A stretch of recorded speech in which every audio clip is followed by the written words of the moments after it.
खुदावन अदूम को सजा देगा। अब्दिया की रोया। हमने खुदावन से खबर सुनी और कौमों के दरमियान एलची ये पैगाम ले गया कि चलो उस पर हमला करें। खुदावन खुदा अदूम की बाबत यूं फरमाता है कि देख, मैंने तुझे कौमों के दरमियान हकीर कर दिया है। तू निहायत जलील है। आए चट्टानों के शिगाफों में रहने वाले, तेरे दिल के घमंड ने तुझे धोखा दिया है। तेरा मकान बुलंद है और तू दिल में कहता है, कौन मुझे नीचे उतारेगा। खुदावंद फरमाता है, अगरचे तू उकाब की मानंद बुलंद परवाज हो और सितारों में अपना आशियाना बनाए, तो भी मैं तुझे वहां से नीचे उतारूंगा। अगर तेरे घर में चोर आए या रात को डाकू आ घुसें, तेरी कैसी बर्बादी है। तो क्या वो हस्बे ख्वाहिश ही ना लेंगे? अगर अंगूर तोड़ने वाले तेरे पास आए, तो क्या कुछ दाने बाकी ना छोड़ेंगे? एसाऊ का माल कैसा ढूंढ निकाला गया और उसके पोशीदा खजानों की कैसी तलाश हुई। तेरे सब हमायतियों ने तुझे सरहद से हाँक दिया है और उन लोगों ने जो तुझसे मेल रखते थे तुझे फरेब दिया और मगलूब किया, और उन्होंने जो तेरी रोटी खाते थे तेरे नीचे जाल बिछाया, उसमें जरा दानाई नहीं। खुदावंद फरमाता है, क्या मैं उस रोज अदूम से दानाओं को और अकलमंदी को कोहस्ताने एसाऊ से नाबूद न करूंगा? ऐ तीमान, तेरे बहादुर घबरा जाएंगे, यहां तक कि कोहस्ताने एसाऊ के बाशिंदों में से हर एक काट डाला जाएगा। अदूम की सजा की वजूहात। उस कत्ल के बाइस और उस जुल्म के सबब से जो तूने अपने भाई याकूब पर किया है, तू खजालत से मुलब्बस और हमेशा के लिए नेस्त होगा।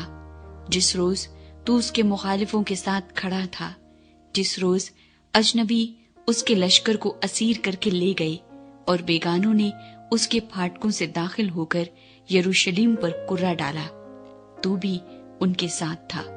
तुझे लाजिम न था कि तू उस रोज अपने भाई की जलावतनी को खड़ा देखता रहता और बनी यहूदा की हलाकत के रोज शादमान होता और मुसीबत के रोज लाफजनी करता। तुझे मुनासिब न था कि तू मेरे लोगों की मुसीबत के रोज उनके फाटकों में घुसता और उनकी मुसीबत के रोज उनकी बदहाली को खड़ा देखता रहता और उनके लश्कर पर हाथ बढ़ाता। तुझे लाजिम न था कि घाटी में खड़ा होकर उसके फरारियों को कत्ल करता और उस दुख के दिन में उसके बाकी मांदा लोगों को हवाले करता।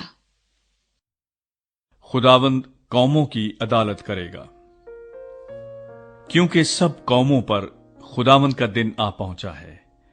जैसा तूने किया है वैसा ही तुझसे किया जाएगा। तेरा किया तेरे सर पर आएगा, क्योंकि जिस तरह तुमने मेरे कोहे मुकद्दस पर पिया, उसी तरह सब कौमें पिया करेंगी। हां, पीती और निगलती रहेंगी, और वो ऐसी होंगी गोया कभी थी ही नहीं। इसराइल की फतह। लेकिन जो बच निकलेंगे कोहे सयून पर रहेंगे और वो मुकद्दस होगा, और याकूब का घराना अपनी मीरास पर काबिज होगा।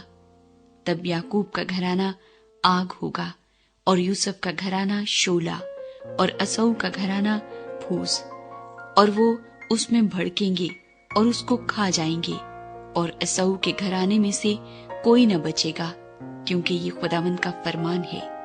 और जनूब के रहने वाले कोहिस्तानी असऊ और मैदान के बाशिंदे फिलिस्तीन के मालिक होंगे, और वो इफ्राइम और सामरिया के खेतों पर काबिज होंगे, और बिन्यामीन जिल्लाद का वारिस होगा, और बनी इस्राएल के लश्कर के सब असीर जो केनानियों में सारपत तक हैं, और यरूशलेम के असीर जो सिफारात में हैं, जनूब के शहरों पर काबिज हो जाएंगे, और रिहाई देने वाले कोहे सयून पर चढ़ेंगे, ताकि कोहस्तानी असऊ की अदालत करी, और सल्तनत खुदावंद की होगी।